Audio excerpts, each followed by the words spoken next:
Hello, everyone. Dr. Christine Smith back for a wonderful live for you today with Thais Harris, who is a specialist in understanding self-love as a tool in functional medicine, because these concepts and working with your mind in this way actually affects your biochemistry and can affect your health and a whole host of different health conditions. So I'm going to go ahead and invite her on here.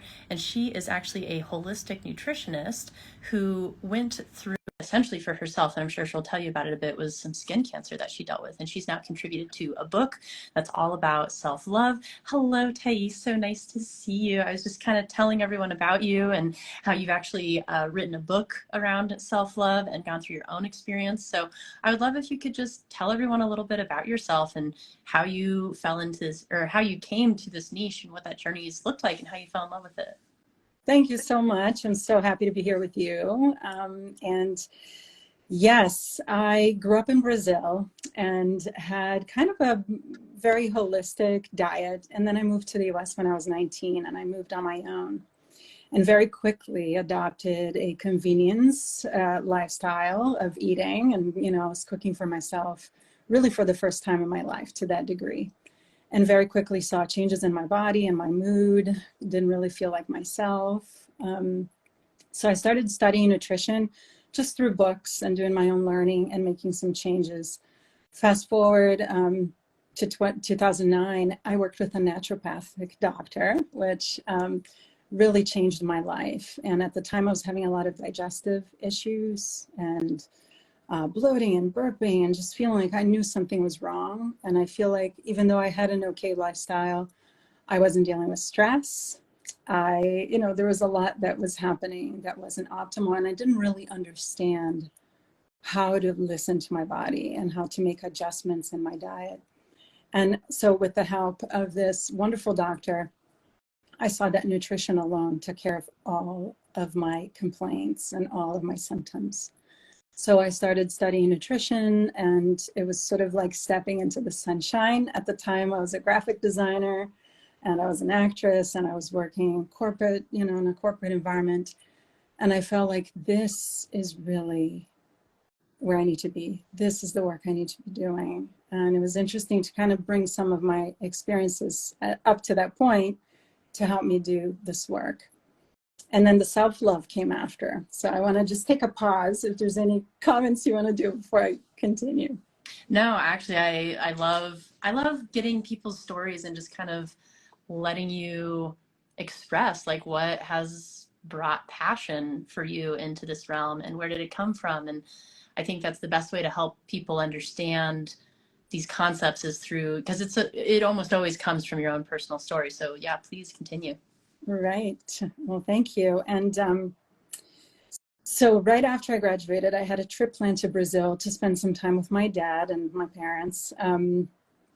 And my dad had developed type 2 diabetes, had, high blood pressure, atherosclerosis, so many different conditions, was in multiple medications. And I thought, I felt so empowered to have all these tools and I can help him too. And 2 weeks after that, I got the call, your dad is in the hospital. They found cancer, it's in his liver. So I got to Brazil as fast as I could, and I had 9 days with him, and he passed at 64 from a very aggressive cancer. So that spun me into learning nutrition for cancer prevention and also nutrition during cancer treatment to just help people feel good, during treatment and then beyond. And so I worked for a nonprofit called Ceres Community Project, and I worked mostly with the cancer population for 5 years. And really learned a lot about our state of mind in the healing journey. I'm also married to a somatic psychotherapist, so we're always kind of integrating our work around feelings, how we feel in our body, how we listen, what's happening in the mind, and how it's all one. I think unfortunately in Western medicine, there's the separation of the parts, but it's really a whole. And I think coming back to that again and again makes much more meaningful impact in healing. And so then I ended up finding myself with skin cancer, the first one actually in the book, The Life-Changing Power of Self-Love. My chapter is about that experience and how that's what then started me in my path of having self-love as a daily practice. Up until that point, it was certainly in my realm of, you know, what I did, but it wasn't a conscious choice. And doing that as a practice, actively teaching and reteaching myself, is what I really credit to having really good outcomes with my multiple surgeries and everything else. Wow. What an interesting journey and experience. And I think it is even more fascinating that you know, collaborate with your partner on kind of the somatic psychotherapy realm of it. And in that, I kind of had a question pop into my mind, if you're open to answering it, of how do you guys view the role or kind of purpose, if there is one, of cancer in the body? Oh, that's such an interesting question. As a matter of fact, when I was interviewing for that job at Series back in 2013, I guess 10 years ago, that was one of the first questions they asked me. And it was almost a catch, because there's all the reasons we know where cancer can occur because of our diet and lifestyle and stress and everything else.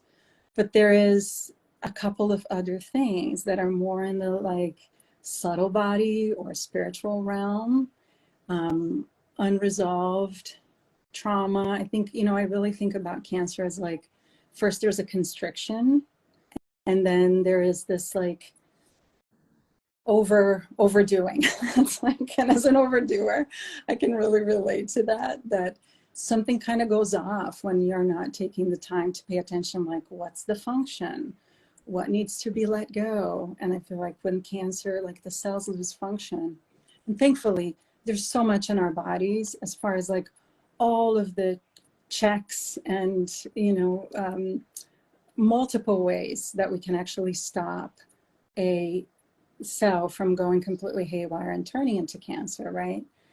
But by the time it gets to that point, I think there's a piece of like either not paying attention, being too busy, or things that are completely unconscious going on. So I do think, and then outside of that, there is a magical piece, which for me, you know, some people say spirit or soul, but there are certain things that I think we come here to learn in this particular lifetime. And however soul needs to evolve, sometimes an illness is part of that. And so I acknowledge that too, that I think, it's not all our fault. And I went through that rabbit hole myself of going, oh, I did this, you know, all like, as I said, I grew up in Brazil and I'm super pale. And I wanted so badly to be tan like my friends. I was totally the fish out of water at the beach, super white.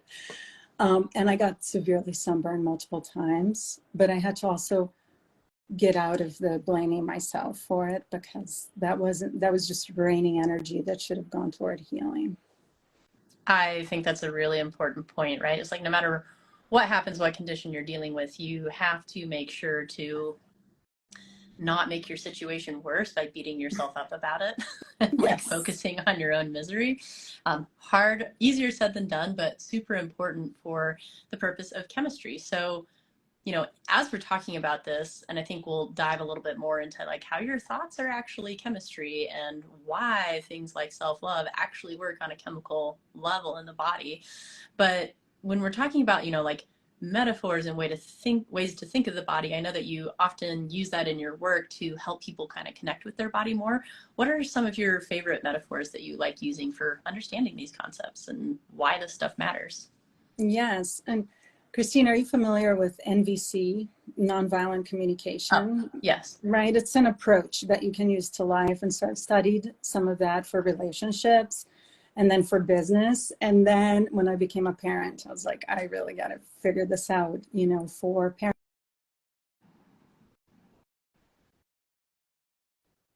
And so using NVC is so amazing because it reminds us of the ways that we talk to people and talk to ourselves to be nonviolent. And what does that? And I think the metaphors we use are so important around that. There's a lot of war metaphors that we use to our body, right? Oh, I'm going to fight this and I'm at war with this. And So for me, the first thing is like to pay attention to those and remove them so that we can have a more loving metaphor with our bodies. And this notion that in NVC, they say a lot, we don't collaborate with the enemy.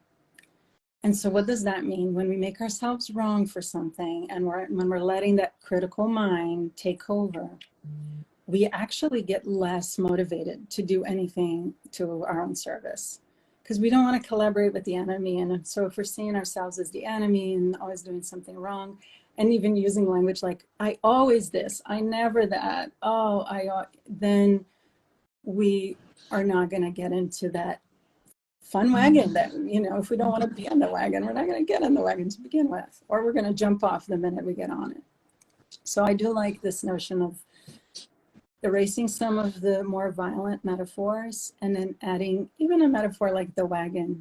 If when we think about changes that we want to make in our day-to-day and our diet and practices that we do or don't do and ways we communicate with other people and with ourselves, if we can hold the vision that we want for ourselves, build that wagon, really build it in our minds first, see how it is that we want to feel and be like and look like, when we are at our best.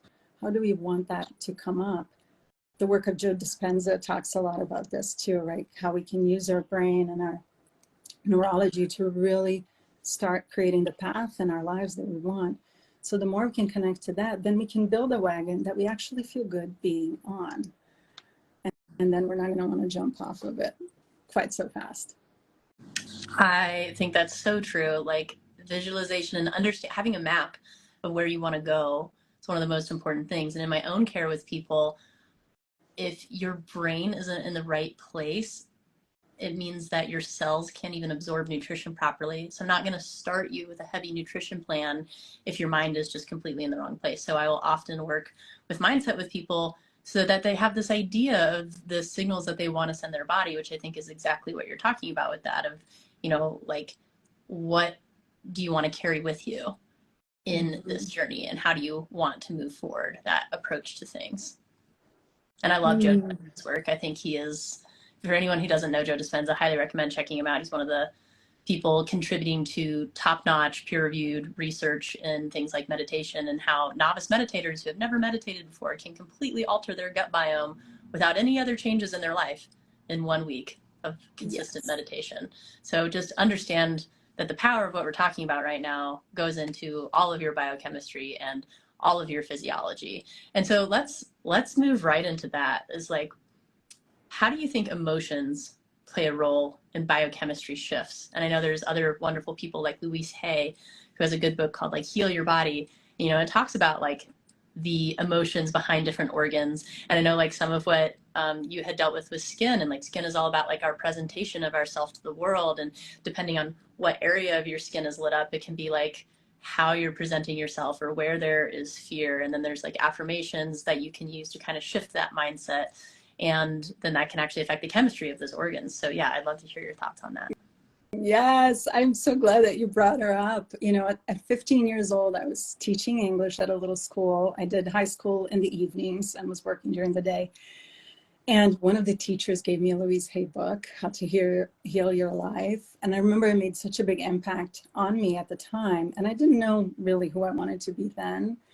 But I feel like all this work, and especially the mirror work that I started doing when I had the first cancerous mole was on my right side, right in the middle of my cheek. And it was black and big, and I could not see it.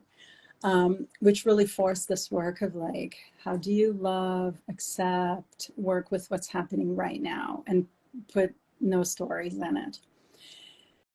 But it was her work that I think, it had been planted in my brain all those years ago. And I actually have one of her mirror work books because it's so helpful.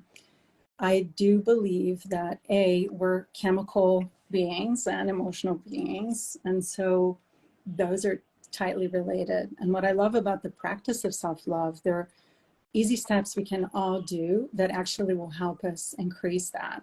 So one, even putting a hand on the heart and taking a moment to take a few deep breaths. It's like the support and the touch. We release oxytocin, which is a wonderful hormone of connection, right? We feel connected and generous. It's one of those amazing feel-good hormones that in our evolution we have learned to really release, especially when we have babies, because we need to take care of them. And so we can feel all this love, like when we're in love with somebody else, we have all this motivation to do things or to show them the ways we love them. When we have, kids or anybody really in our lives that we really love, we have this feeling of like being generous and doing things for them to show them. So when we practice self-love, we start doing that for ourselves. And that's why I really think that's a foundation of a healing journey, because instead of doing things because somebody told you to, or you really need to work out for this reason, or avoid gluten for that reason, or whatever it is, you're actually connecting inside to the place of you that wants to do it because it wants to show you that love through action. And that feels like key. And I'm not sure if I answered your question, so I can go back a little bit and retrace if I haven't. Oh, yeah. I mean, I think all of this is relevant, and I love giving people actionable steps. So whenever you want to give actionable steps to people throughout this, please do. But my question was around, biochemistry and how our thoughts shift biochemistry. So it's like, if you're in a state of anxiety or anger, you're going to be producing inflammatory cytokines, and you're going to be putting your body in a state like you just had a toxin exposure or an injury. Right. Versus if you are doing things like practicing self-love, you're actually going to be switching your body to an anti-inflammatory and regenerative state. So those kinds of things. Yes, great. And also, bringing in, we can talk about the vagus nerve a little bit too, because all of the chemistry that we release when we're under stress and all the constriction that it creates. So like some of us can be really stuck in fight or flight mode, especially when exposed to, chronic stress, and not having tools to dial that down or work with it, because we're all exposed to stress, right, on a daily basis. It's hard to avoid it, but it is possible to manage it and to make a concerted effort to bring ourselves back to that rest and digest, the parasympathetic state. We can stop a cascade of those chemicals, including the cortisol, which is a stress hormone, and everything else, all the other inflammatory compounds that it brings with it. We can stop that by connecting to a sense of gratitude. And there's actually a lot of research to show that if the minute we stop ourselves to think of something we're grateful for, it can actually halt a lot of the release of cortisol and other chemicals.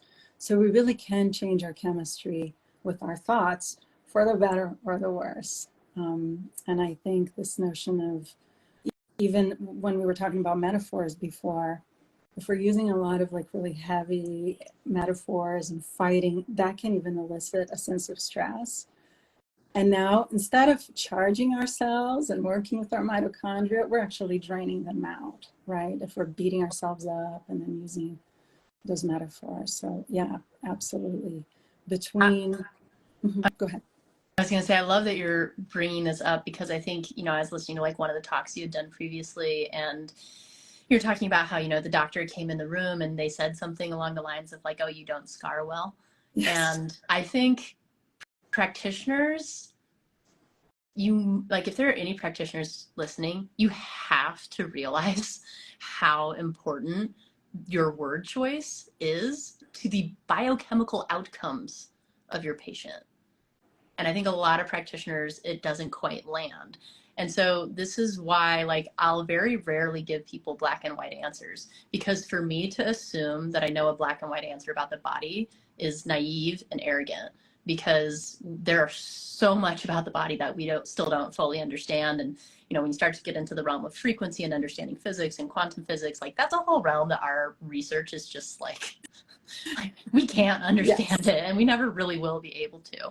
But we do understand that, words are frequency, the energy that you emit is a frequency, and ultimately everything is frequency. And I think Joe Dispenza even did some interesting research where they're looking at the energetic fields of women who are struggling with breast cancer, or women who they suspected might end up struggling with it. And they could predict from the energetic field that was being produced by somebody who would get breast cancer in the future. Isn't that amazing? So Yeah. your frequency controls your cells is my point. So let's talk a little bit just about like when people say the concept like your cells hear you, like what does that mean? And what are some of the, like what are some examples of stuff people say versus what you might have them shift it to and the type of work you do with people? Great. And also, I just want to say Dr. Bruce Lipton has a great book called The Biology of Belief. Yeah. That is so amazing for this. And I think our field, between epigenetics and the microbiome, there's just so much here that we're just starting to get a glimpse, of the impact that our thoughts have on all of that. So for example, 3 things that we can do as far as, cultivating self-love and changing that chemistry in our bodies for ourselves is first, really paying attention to how we talk to ourselves and doing it without judgment. This is not to then have one more thing we're going to feel bad about, but to really go, yeah, what is the message that I'm constantly giving myself? Just to start tapping into some of those subconscious things that are happening. And so for me, it's been a long work of doing that. And I still, one time I was trying on a new bathing suit. I was at the store and I looked and there was like little extra flabby skin around my brow, and the first thought that came to my mind was like, what are you going to do to get rid of that? Like, and it was very aggressive, and I heard it and I was like, oh no, I can't, like, wait a minute, take a breath. You are aging gracefully, girl. Like you got this. Your body is beautiful. And sometimes I might not even believe that fully what I'm saying, but I'm telling you that instead of walking out of that dressing room feeling defeated and having my field being like this, it changed. Like I had my head up, I felt good about myself, and it changed my day to make that small little adjustment. So paying attention, number 1, so that then we can do number 2, which is changing the narrative and finding ways to give ourselves more anti-inflammatory messages, because they can be very inflammatory because of those chemicals we release, like you said. I love that you just used the word inflammatory towards your thoughts. Like, yes, you can have inflammatory thoughts, just like you eat inflammatory foods. And when we can start training people to think of things like this, then it's not, they have that thought, like not every thought you think is true. So like the thought that she just said isn't true. That's just basically like an imprint of society's image of what we're supposed to look like, which really has nothing to do with what's actually healthy. I'll share an interesting tidbit with you guys. Yeah. At the time in my life when I was the most sick I've ever been, and I weighed like 110 pounds, which is not healthy for my body, people were like, oh my God, you look amazing. So basically that means that our society's standards of beauty are when you're sickly and ill. So just keep those things in mind, that, our society's standards and that first thought that comes to your head that's made of words isn't necessarily correct. And really, like what we're talking about here is how to get in touch with feelings. So not only did she shift the words, but she also shifted the tone and the feeling of what she was saying to her body. And that changes your biochemistry and your cells. Yes, absolutely. And thank you for sharing that. Yeah, because there's such distortion, I think, today about body image, and with all, love technology that we can be doing this right now live, but social media has added another layer of the shaming so I think being really in touch with what do I need? What does my body need? What is an ideal body for me? Because I will never look like Gwyneth Paltrow, right? Like I'm not that tall. I'm like, there's just, and I only give her as an example because I actually think she's wonderful. But my point being, I'm Thais. What is an ideal body for me? Like, when do I feel healthy and energy level? All of those things, that's what plays into that vision, right? That wagon that we create for ourselves, not so much the outside chatter. And so after noticing thoughts, changing narrative, then actually practicing the messaging. And so that's where Louise Hay comes back in, and Joe Dispenza, where it's actually to make some time to look in the mirror and tell yourself something nice. The same way, I say to my son, I love you, like 50 times a day. I don't know what it's like to just turn some of that attention toward ourselves. And some days it may be I love you. Some days it's just I'm here for you. everything else can change right now, but I'm here for you. There's no abandon here. I'm like, and some days may be different messages. Some of my clients will put sticky notes on their mirror to help them remember, because it doesn't come naturally. I have clients that tell me, I've been taking care of everybody else my whole life, and now that like my kids went to college and this is happening, like I don't know what self-care looks like. So we start working on that, like just starting by connecting to the love. It is always there. I really truly believe that all of us have this love inside, and it's just about learning how to turn it toward ourselves. That creates a kind of reverence toward ourselves, toward our bodies, that then informs our choices. And I feel like it then creates reverence also for everybody else around us and for every being. And so there's such a domino effect that is positive that can happen when we start doing that. It's not indulgent, it's not selfish. It's, I think, the world needs more of. I think I agree with you completely. And I think one of the really tough things that people run into is being able to say those things and have it feel true. And so I liked the modification that you gave, where it's like some days it's just, I'm here for you.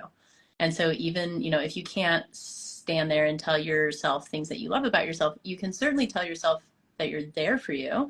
Or you can say, like, not like I love this area, but like I send love to this area. And that can be pretty easily true.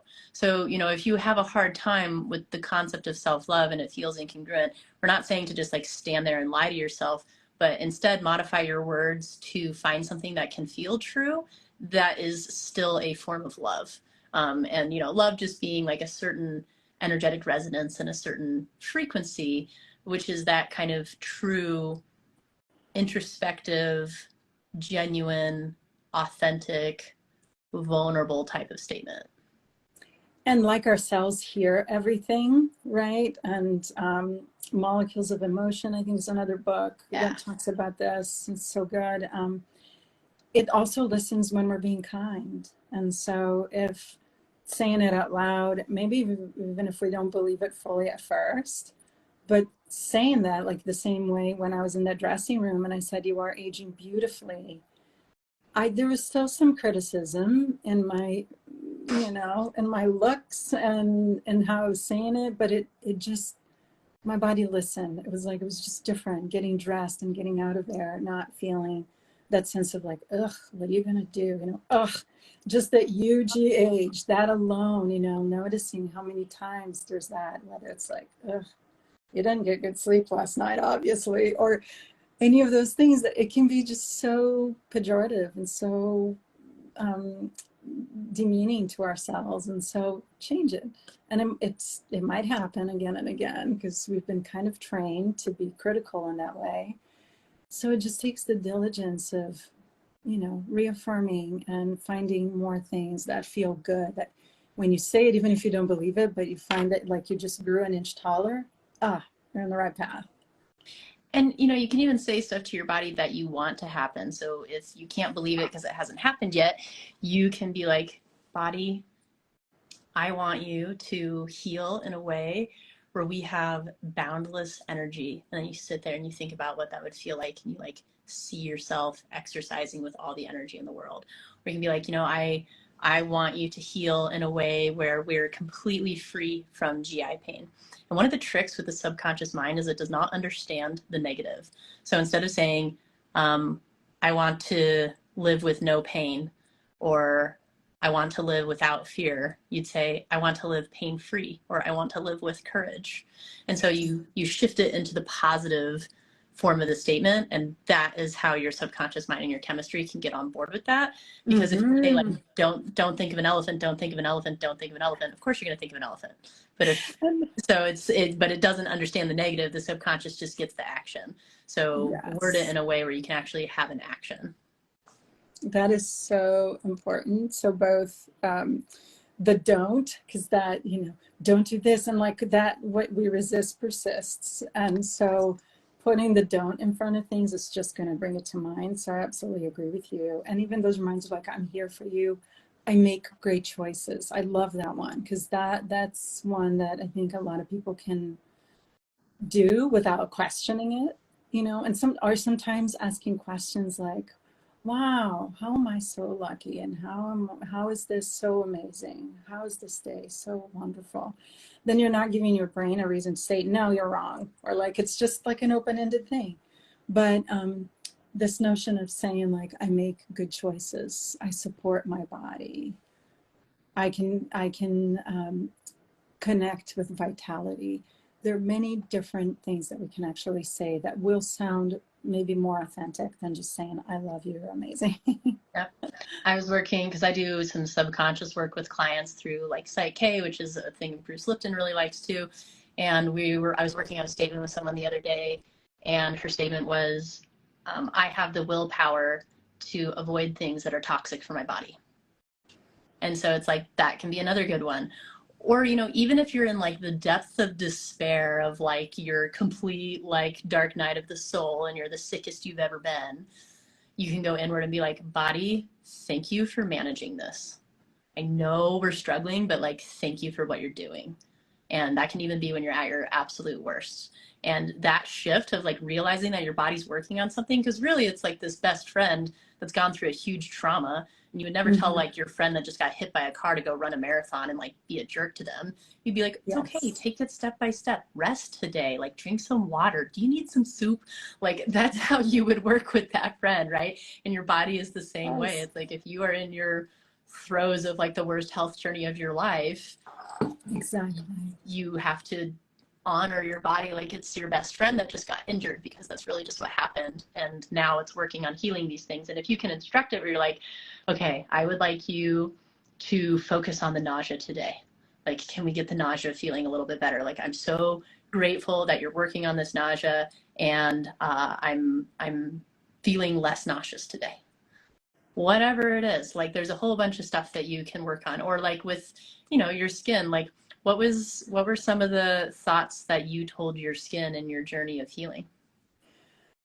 So one of the things is, you know, we were just talking about the hand on the heart and this notion of like, feeling the support of ourselves, because I think so often we're looking at outside for help and for love and for validation, right? And so this gesture has such power. So I would do that. And then it became also about the gratitude for every cell in my body, just like I'm not like working 24/7, all these like thousands of chemical reactions, right, that are happening every day to help me thrive. So thank you for doing everything to help me thrive. Thank you to my microbiome. And that's when then the other hand is in the belly for all this other life that's not even my own cells, right? It's like life outside of my life that lives inside me to also help me thrive. Thank you Ecosystem for that's that. supporting me all the time. Yes. And then the connection also with ancestors, which for me was really helped me with the skin stuff, which was like, all this wisdom. I carry it all in my DNA from generations of men and women that have learned about healing and that have passed it on to me. My body knows how to heal. So that first gratitude was huge, because even doing that, just now saying it, like it just puts my body in a very different state. And then I had to go through first the understanding, because I thought the fact that there was this big black thing in the middle of my face, maybe there was something ugly about myself, right? There was something about me that I hadn't quite acknowledged yet, or that I was in the dark about. And so I had all these things about what is my fault and where am I to blame? And then it was changing that into like, what is this trying to teach me? And what is about value, that if I love myself unconditionally, does it matter that there's a big black thing in my face? No, it's part of my experience in this moment. It's not who I am. It doesn't need to have a story about it being a bad thing, right? Like, how can I heal? And so I started actually beaming a light and breathing exercises. I'm such a big fan of breath work, because it can open up our energy in a way that when we're in our day to day, I think things, again, the constriction that stress brings. And when we practice breathing, you can actually, I always feel so intensely in my hands, like, oh, here we go. I'm actually part of this kind of electrical world that we're all part of. And I would just kind of accumulate that and give the breath a quality, usually a light. and then beam that to that spot and beam in with love and just say, may this wash away anything that needs to be let go of. Here's warmth and love, and a form of acceptance, really. That wasn't about, oh, I'm going to accept this and do nothing about it, but it was an acceptance of, this is my experience in this moment, and I don't need to attach any story to it. I think and it that popped off, you know. No, wait, sorry, finish that. What Just happened that after all eventually that black mole, after a couple of weeks, it wasn't much more than 2 weeks of really doing this practice every day, I noticed it started getting a little like loose. And then one day I just was like, I actually pulled gently on it and it came out in my hands. And I had already made an appointment to see a surgeon. And I remember actually being on WhatsApp. I was overseas and I sent her the picture and she's like, well, you still need to come in and it's okay, great that you have it. And I brought it to her because I was like, here's what all the things I did. And I was also applying like frankincense oil, and you know, this is definitely, I'm not giving advice here, but it was just something I was doing. And when I asked her, do you think there's a possibility I healed myself, she said, oh no, that's not possible. And in fact, so I let her dig all around. My skin looked perfect, actually. At that moment it looked like nothing had ever happened, but she took out the margin of error and now I had a big bruise in it, but the whole margin was 100% clear and free of cancer. So that I feel like but I had to go through that, heal so I yourself, know and it it is possible. Yes. And then, you know, I had other ones pop up in my shoulders, back. So I ended up having other surgeries, but I felt empowered to do that breathing and that loving gesture toward myself. And I healed super fast. So like, I just feel like we have so much more that we can do for ourselves to feel empowered and to marry, you know, medicine and getting help. I just wasn't feeling totally helpless, and I welcomed help. You know, like it was great to have both and be an actively engaged in my healing. I love that. And you know, what we're talking about here is essentially the intelligence of your body and how to kind of commune with yourself, which I think is something we all know how to do, but just nobody talks about it anymore. And you know, we all get really stressed out, and then maybe in like our 20s or 30s we like rediscover how to meditate, and then we start kind of doing this practice again. But a lot of people have never even tried and never had anyone talk about this, which is why I wanted to invite you on to talk about these concepts, because I think they're really important. But you know, let's say you have something like that going on, or you know, even like knee pain or joint pain or whatever. Like, yes, there's all the, you know, traditional modalities of like, yes, take care of it chemically, take care of it physically, all of that. But then you can also you can get into a quiet space and you can like put your hand on the part of you that is ailed and just ask a very simple question of like, what do you need? Or like, what are you trying to tell me? And oftentimes you'll just hear this like little whisper that comes up suddenly. And maybe it's just really simple, like, I'm afraid. And then you answer and you go, well, like, afraid of what? And then you just, it's like whatever the first thing that comes up is. And it may or may not be true. And it may or may not be 100% accurate, but it's what your subconscious mind is working with, because it wouldn't be popping up in your head if it wasn't. And so then you can just kind of sit there, and that's how you can do this internal work, is you just like, you ask a question, you wait for the immediate answer. You ask a question, you wait for the immediate answer. And you almost have this internal conversation with like your body's own energy. And right. Then once you kind of figure out what you need to work on, so, you know, let's say that you have had knee pain that started up when you are dealing with, you know, a tough situation at work, and like energetically the knees have to do with like driving forward and those kinds of things. And so then you can sit there and it's like, oh, maybe it comes up as I'm afraid. And then you're like, afraid of what? Afraid of failure. Why are you afraid of failure? I'm afraid of punishment. Why are you afraid of punishment? And then you can kind of go around and you're like, okay, well, what would bring you forward? You know, and then you start asking those positive questions again. So those are just like things that I like and that I'll kind of talk to clients about. And, you know, if I am doing subconscious work with people, it's like, it's all about reframing the words and reframing the question and reframing what you want and like what you want the outcome to be, which I think is everything that you're exemplifying right now. Is like all the things that you were saying was how you wanted the outcome to be and how you wanted to feel about it. And I think that's one of the most important components of healing myself, is just being able to figure out what you want the outcome to be instead of only focusing on what you don't want it to be. Exactly. But I'd be really curious as to like, what are your thoughts on what you think like the most important thing that people can do for themselves for healing at home would be?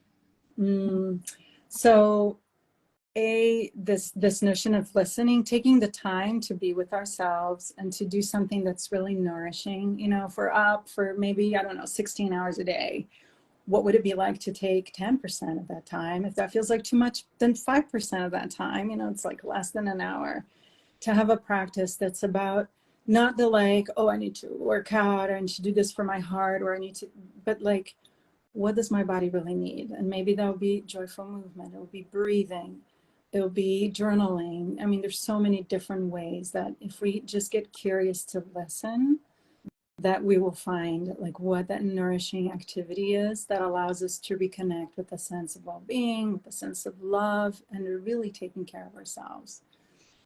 Two is when we talked about those metaphors, like really choosing, the loving things, because, one of the best comments I've ever gotten from a client was when she told me, she said, I still want to lose a few more pounds, but here's the thing that I lost that I value the most.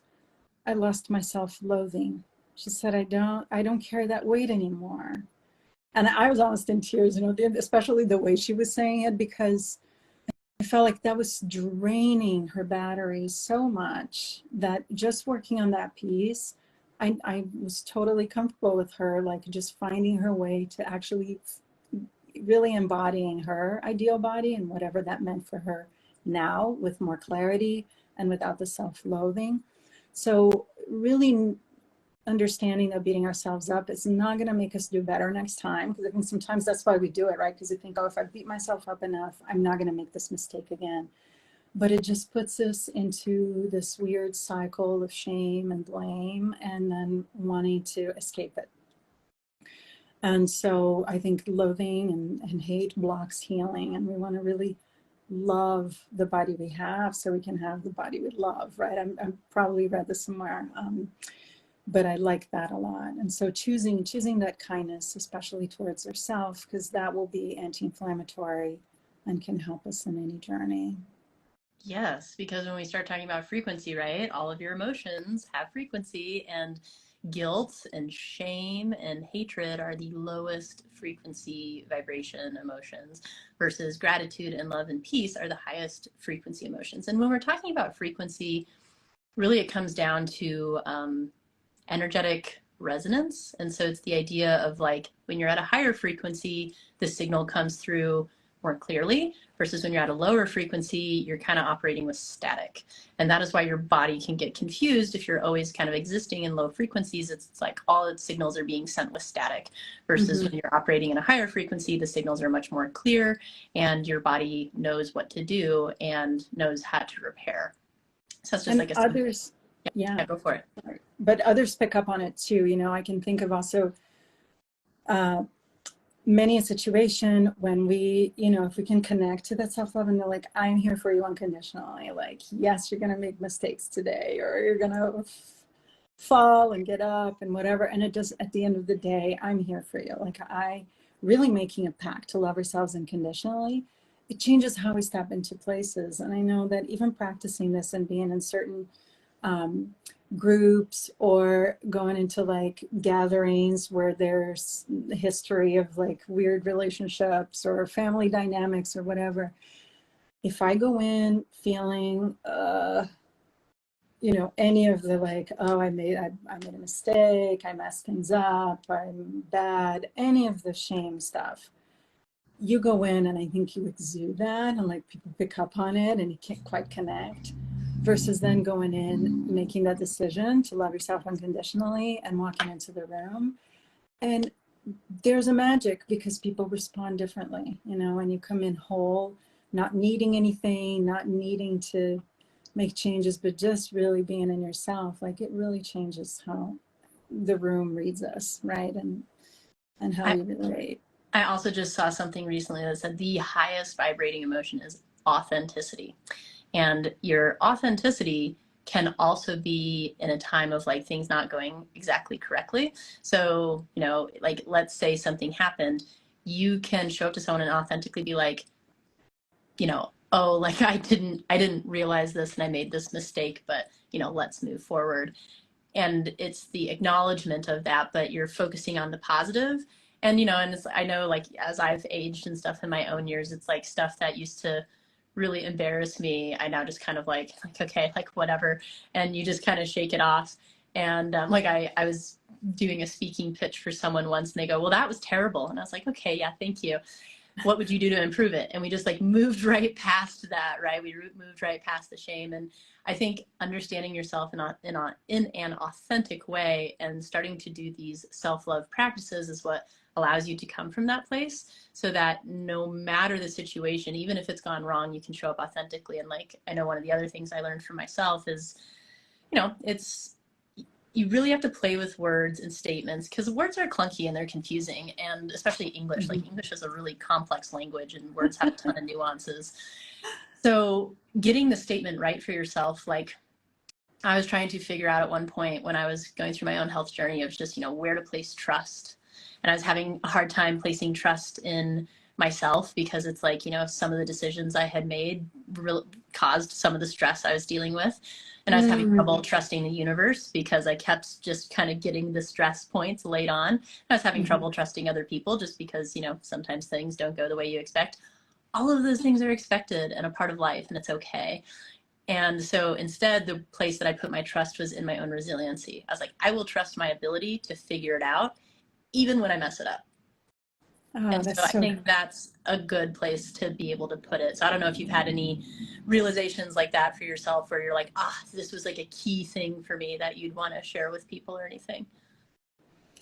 Yeah, I have to think a little bit about that, but I feel like, I even mentioned the piece about reverence a little bit. I feel like for me, it was that, like this ultimate respect for this body, this home, this little place. And so that I feel like with the self-love piece, because I've done weird diets and weird cleanses and weird, like, crazy workout, like things that were really punishing, even though I wasn't necessarily consciously thinking like I'm punishing myself, but that now I know, like, oh, why did I do that to myself? Oh, my poor microbiome, or whatever it was, like just pushing myself to a certain point. And I think even as a business owner, sometimes dealing with that, like, at what point do I need to rest and take some time off so that I can recharge, versus just going for things because that's out of alignment with what I teach and, with my own needs. So I think getting in touch with that. So when you talk about the affirmations, I love that you found the trust in your ability to heal. And for me, it was sort of like saying, I respect myself. I make good choices based on that respect. Like, I have reverence, like what it means to be devoted, which I think is such a beautiful thing, to be devoted to a cause, to a religion, to a person. And then, like, how can I be devoted to myself and my highest self? Like, what is the Thais 10 years from now going to thank me for, in the way that I look back, and I thank my younger self for certain decisions and certain moves that I think at the time I was feeling really lost and not knowing. And now I can look back and see the trajectory. And then, so it's almost like I just want to reaffirm your trust and the ability to figure it out, and how we can then plant that seed with this reverence and respect, and then playing around with time a little bit, so we can thank ourselves kind of in the future, or look back and thank ourselves for choices we've made that brought us here today. I love that. Well, and everything that we're talking about, you have to find what's right for you and really kind of play with this stuff, and, maybe write it out on a piece of paper, or write it out a couple different times and write different versions, and, try something. And if it isn't quite landing, like, shift the wording a little bit. But I know, sometimes you need help working with this stuff. And so, if there was kind of one thing that you really wanted people to know, and then I'll kind of help them find out, like, where they can find out more, or look for your book, or how to work with you. But if there's just one thing that you wanted people to take away from all of this, what would it be? Love thyself. And knowing that you can always access that with the breath. I feel like you gave so many examples too of people that made real big changes with like the knee pain. And there's so many things. As I used to teach at Bowman College, it's a school of nutrition, and there was one of our students who actually, through breathing and meditation and this connection with herself, was able to heal from SIBO. She's like, I can't afford any of the testing and the this and the that. And it all felt so overwhelming to her. She really focused on meditation, on breath work, and on really getting herself into parasympathetic state before eating food. So being in rest and digest, taking a deep breath, thinking this will nourish me. And lo and behold, like she had amazing results, you know. And so sometimes, again, not placing so much externally and outside of ourselves, or thinking, oh, because I can't get that supplement or that test or that thing, or follow the advice of, like, just go inward a little bit more. And I feel like, yes, help is amazing, get help too, but get in touch with what's happening inside by connecting with your breath and seeing it as love. And doing that every day will definitely cultivate that love, and it will feel more true, and you'll feel more embodied as you do it. Absolutely. And, you know, I'll see this interesting thing with clients where when they start engaging in their meditation practice more, they don't need supplements as much, or they need lower doses. And it's pretty interesting. Like your brain is the greatest pharmacy you'll ever have. And again, that's proven in the work that Dr. Joe Dispenza is doing as well. And he's also had stories of people who they're like, after the meditative work, their bodies literally like eject their tumor, which is pretty fascinating. So just know that this stuff exists and there are ways that you can explore it. But if people wanted to explore like your book or learn more about you or work with you, where would you direct them? Great. So my website is nourishtogether.com. So here on Instagram, I'm nourish.together. The website is nourishtogether.com. It's all about nourishing. And the book, The Life-Changing Power of Self-Love, is available on Amazon. I also have a children's book that I wrote called Little Red. It's also on Amazon. And if people want a little handout that talks a lot about everything we discussed today, called 3 Mindset Shifts to Love Yourself into Better Health, they can find it on selflove.nourishtogether.com. Perfect. Thank you so much for taking the time to do this today, and just to, you know, help people realize that health is not just like exercise and supplements and sleep. I'd say if I had to pick what I thought the most important piece of health was, it's your brain and what your mind is doing and what your energy is doing, because it directs everything else in your world and in your body. So just thank you for taking the time for this. And, you know, anyone, if you're curious, like, feel free to reach out to us. You can message us on Instagram. I'll be posting this on my feed afterwards. Comment below with stuff that you want to learn about, or you have questions on, or you want to learn more about, and we can always do another one, or we'll answer your questions. But we do this for you. So just please, like, let us know where you're at and what you need, because that's why we love doing this. So thank you again. Yes. And any last words you want to share with people? This was such a great conversation. Thank you so much for having me on. And I'm just curious, I don't know if there are any questions on the chat. I don't know if I can check them, but maybe I've been that would just keeping an eye on them. I didn't Okay. see specific questions kind of related to what we were talking about, but there's a lot of people who were on board with everything that we were saying and just curious. So hopefully some questions will come up later, and just feel free to comment. And Thais and I will both keep an eye and make sure to respond to you guys. So thank you so much for attending, and reach out with any questions. Yes. Thank you. Lots of love to all. Thank you. It was wonderful to see you. Good to see you too. Talk soon. Bye.